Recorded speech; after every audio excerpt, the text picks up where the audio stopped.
Welcome back to Lock and Reload. So I'm going to bring back the Smith & Wesson M&P. It is kind of a revisit. The reason I'm going to bring it back, granted I haven't done any shooting in the winter yet, but the whole reason I'm going to bring it back is because it is a very reliable piece of hardware. Granted, I haven't done any modifications to it. I haven't done anything other than shoot the damn thing. And so essentially, this will be the third video of the Smith & Wesson M&P. This thing has over 3,500 rounds run through it so far. This thing has been very reliable. I've had two malfunctions with it. The first one was my fiance was shooting in it and she limp wristed it. And if you know anything about limp wristing a semi-automatic, they're prone to jamming. That being said, the other malfunction I had with this particular handgun was shooting some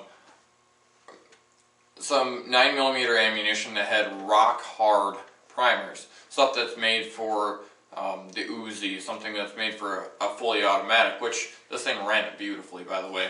I don't recommend it because it's like +P stuff. It's really hot stuff, so I wouldn't recommend shooting it a lot. But this thing, it lived up to that ammunition and it shot it well.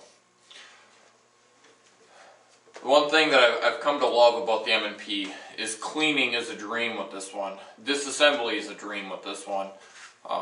The fact that this thing has very little barrel wear to it, if at all, after 3,000 rounds of ammunition.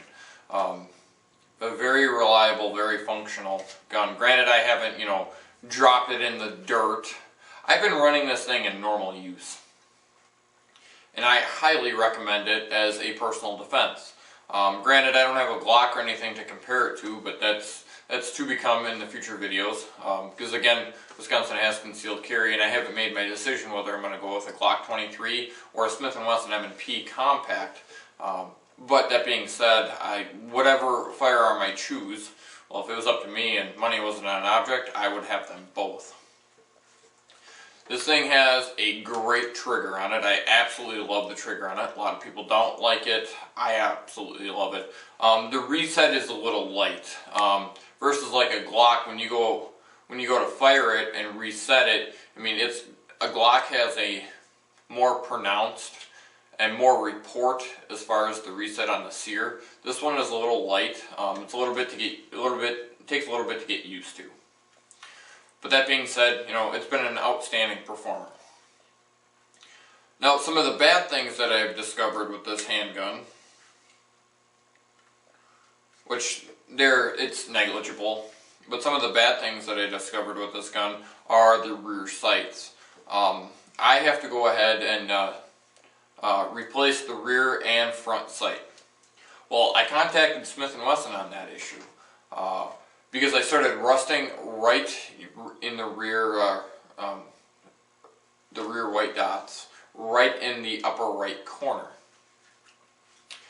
The front sight, it has a white bead now because I stuffed some white out down the hole, and that worked out. Actually, that held up better than the actual paint dot from the factory from Smith & Wesson. I went ahead and put white out on that until I got my sight in the mail. I haven't changed it up because I haven't shot out the white out yet. Other than that shot out, I had some rusting in the rear, on the rear blade sight, or the rear notch on the Novak sight. Those are my only two issues. Smith & Wesson's customer service was great. I contacted them about the sights. They sent me a brand new set of Novak sights. The whole reason it rusted on here was the fact that it could have been something with the melanite process, and they didn't get all the oil removed. So if you have oil and you put a finish on something, it may not stick as well. It'll stick, just not as well. The polymer frame has held up, the Zytel polymer frame has held up very, very nicely. I thought the stippling or the texture on the grip was going to wear out after a while, but nope, it's just like it was brand new. The slide has a little bit of wear on it from holster, to be expected. What firearm or what handgun or what rifle doesn't? Obviously you don't holster a rifle, but what firearm doesn't get a little wear after shooting it? It's part of owning a firearm is getting out and, you know, shooting it.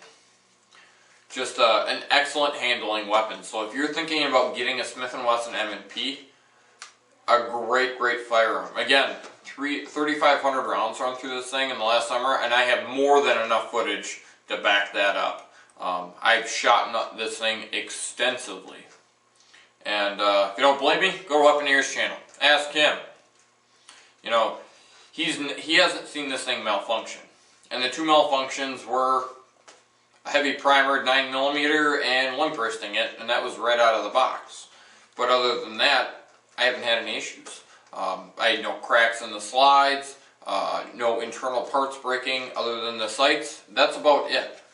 This thing has been an outstanding performer, and I repeat, if you're looking for an M&P and this thing's in your price range, depending on the state you live in, you know, these are very reasonably priced. Now, if you're looking at the Smith & Wesson M&P versus the Sigma or the Smith & Wesson SD, pass on the Sigma, pass on the SD, spend the extra $100 and get an M&P. You're going to be a lot happier in the end. Not saying that the SD and the Sigma are a bad firearm, but these are going to be more reliable. But at any rate, this is the Smith & Wesson M&P 9mm revisit, and to let you know how it's doing. At any rate, this is Lock and Reload. As always, catch you later.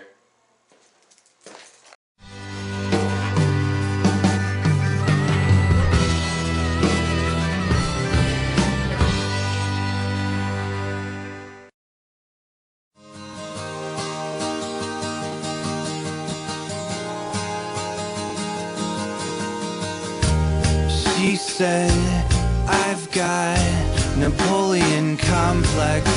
I don't know why, but I think she's right.